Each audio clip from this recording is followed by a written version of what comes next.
Merci, madame. Très gentil. Si vous avez sauvé, vous allez faire une vidéocaméra. Bon, ça va? Oui, ça va, ça va. Fini. Je l'ai couvert.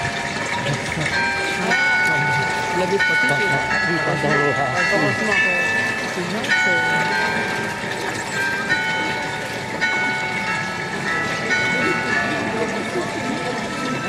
Le message de la grotte. N'oublions pas, frères et sœurs, que lors des apparitions, Bernadette nous dit que plusieurs fois, le visage grave, le visage triste, Marie a demandé pénitence et conversion. Priez pour la conversion des pécheurs. Or, le premier pécheur pour qui il faut prier chaque jour, je ne sais pas si nous en avons conscience, mais c'est nous-mêmes. Pénitence, ce n'est pas une punition, c'est le combat de tout chrétien. Nous nous sommes engagés à ce combat par le baptême. Chaque année à Pâques, nous le renouvelons. Pour suivre le Christ, être vraiment son disciple, rejetez-vous le péché, rejetez-vous le mal. Tout ce qui conduit au mal et au péché, oui, je le rejette. Rejetez-vous Satan, l'auteur du péché, oui, je le rejette. C'est cela la pénitence. C'est le combat de notre vie chrétienne jusqu'à la dernière seconde de notre vie. Ici, Marie a dit conversion. La conversion, c'est revenir au Christ, abandonner le chemin du mal. Aussi, en ce jour, en lien avec le message de Lourdes, je m'inspire des textes de la messe de ce jour, en particulier la lettre de Saint Paul aux Colossiens. Comment ne pas s'arrêter sur ces paroles de l'apôtre Paul, qui nous supplie: menez votre vie fidèlement au Christ, restez ferme, solide dans la foi, méfiez-vous des faux prophètes, des ennemis de Dieu, des ennemis de la vérité de l'Évangile, de tous ceux et celles qui aujourd'hui veulent faire de vous leur proie par une philosophie vide et trompeuse, mensongère, fondée sur la tradition des hommes, sur les forces qui régissent le monde, et non plus sur le Christ et sa parole. Aujourd'hui, il faut reconnaître que même des baptisés, c'est-à-dire des chrétiens, des disciples du Christ, lui ont tourné le dos, ont abandonné le Christ et son Église pour croire à d'autres philosophies, à d'autres idées et idéologies, ou pour aller goûter ailleurs une nouvelle croyance ou une nouvelle religiosité. Ils ont ainsi tourné le dos à Dieu, au Christ, ils ont rejeté leur baptême. Entre parenthèses, on ne peut pas être débaptisé. C'est impossible. On est baptisé une fois pour toutes. Personne ne peut nous débaptiser. Mais par contre, j'ai la liberté de dire non à mon baptême, non à mes engagements de baptême, c'est-à-dire non à Dieu. Et en pensant aussi à tous ceux qui, adoptant les idées du monde d'aujourd'hui, contraires à la foi et à l'Évangile, sont devenus des renégats et des apostats. Frères et sœurs, en Christ, ne nous laissons pas berner stupidement par les idées du monde d'aujourd'hui. Restons fidèles au Christ, à Dieu, à son Église, coûte que coûte. N'oublions pas que nous devons écouter l'Église parce que par le Christ et l'Esprit Saint, elle a la promesse de la fidélité et de l'infaillibilité. L'Église est infaillible dans le domaine de la foi, ce qui veut dire qu'elle ne peut ni se tromper ni nous tromper. La mission de l'Église confiée par le Christ, c'est de nous conduire au salut. Et je vous rappelle ce passage d'évangile, lorsque le Christ envoie l'Église en mission, l'Église d'hier et l'Église d'aujourd'hui et de demain, et il leur dit ceci: recevez l'Esprit Saint, je vous envoie. Qui m'écoute? Qui vous écoute? À vous l'Église. M'écoute à moi le Christ qui vous envoie. Qui ne vous écoute pas, n'écoute pas le Christ qui vous envoie, et n'écoute pas le Père qui m'a envoyé. Voilà une parole du Christ. Quand on est contraire à l'enseignement de l'Église, nous sommes contraires au Christ. Alors, frères et sœurs, en ce monde difficile, en ce monde hostile à Dieu et à l'Église, ne soyons pas les victimes, les proies de tous ceux et celles qui veulent tuer Dieu dans notre cœur, dans notre vie et dans le cœur des jeunes, et qui veulent démolir l'Église, et qui ne s'y manquent pas, et qui ne manquent pas de la salir et de l'attaquer. Le Christ nous a avertis en cela. Je vous envoie, vous chrétiens, mes disciples, comme des doux agneaux au milieu de bêtes sauvages, au milieu de loups. Mais nous avons le bon berger, le vrai berger, qui nous protège, qui nous conduit, et non par des mensonges ou des promesses aguichantes et mensongères, mais par sa vérité, la vérité de sa parole et la véracité de son amour.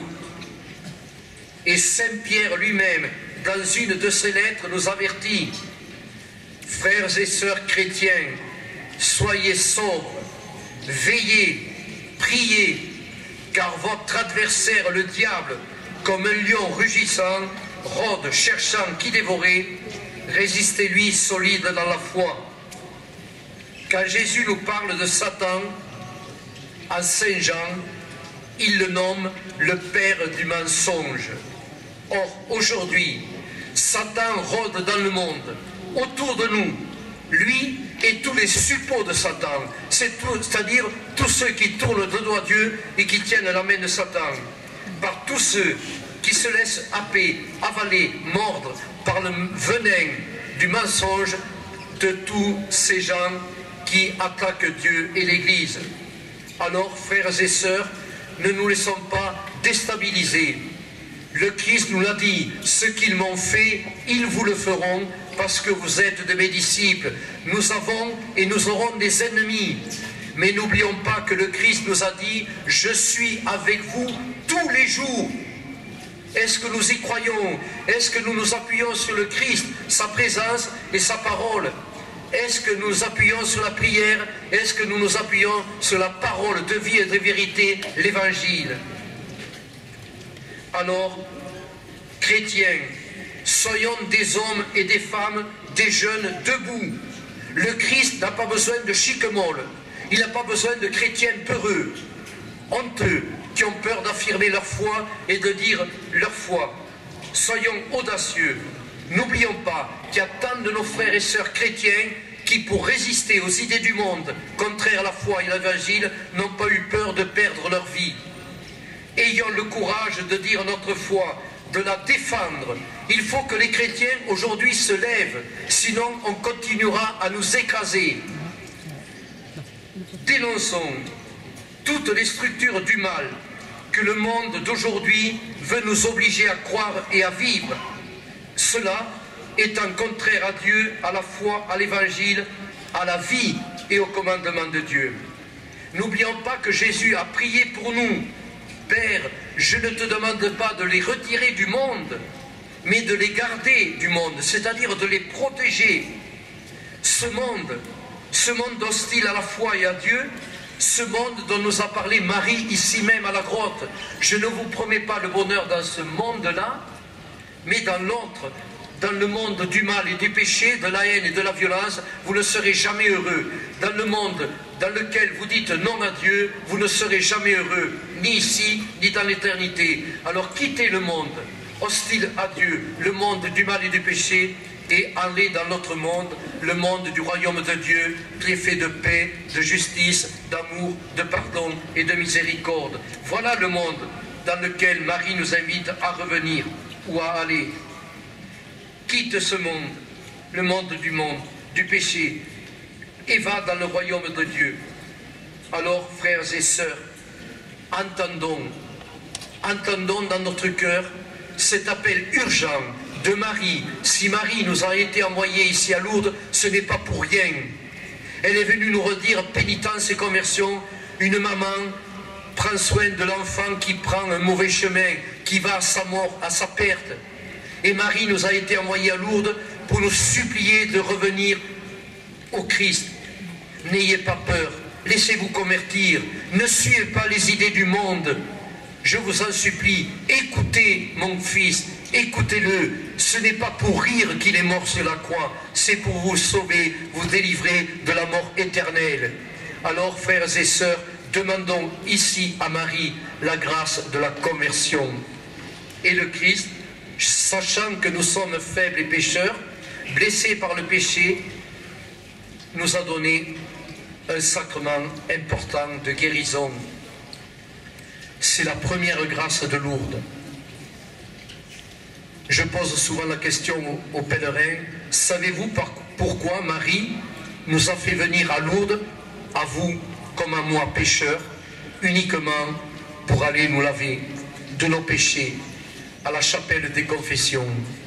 Le sacrement de la confession des péchés est le seul sacrement de salut après l'Eucharistie et le baptême.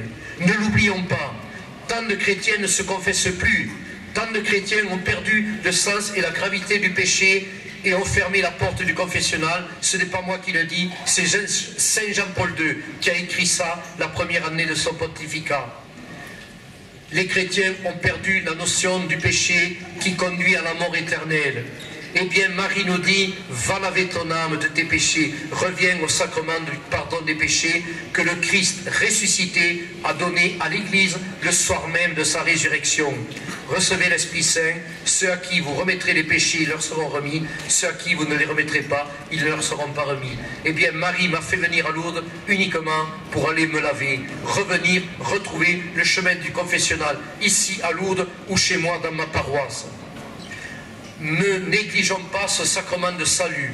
Il en va de mon bonheur pour toute l'éternité. Le pape François écrivait récemment, la confession est une honte. On a honte d'aller se confesser. Mais c'est une sainte honte qui conduit à la joie. Et je puis vous le certifier, nous, chapelains à Lourdes, qui passons tant d'heures à la chapelle des confessions, je vous garantis que les premiers miracles de Lourdes ont lieu à la chapelle des confessions. Les premiers, il y en a tous les jours et nous en sommes témoins dans le cœur du Christ, dans le cœur du pénitent. C'est là que Marie nous attend, au pied de la croix de son Fils, qui veut nous purifier par son précieux sang. Ne négligeons pas l'appel urgent de Marie, pénitence, conversion, revenez au Christ, écoutez-le. Il a les paroles de la vie éternelle. Frères et sœurs, je vous laisse maintenant dans le silence de ce lieu, qui est un lieu de prière, de silence et de recueillement. Elle est là, elle y est, elle nous regarde, elle nous sourit. Mais avant de lui demander quoi que ce soit, commençons par lui dire, Marie, pourquoi tu m'as fait venir ici à Lourdes? Qu'est-ce que toi tu as à me dire? Alors commençons, avant d'ouvrir nos valises et nos sacs pleins d'intentions, commençons par lui ouvrir nos oreilles et nos cœurs. Laissons-nous maintenant dans le silence et le recueillement. Ave, Ave.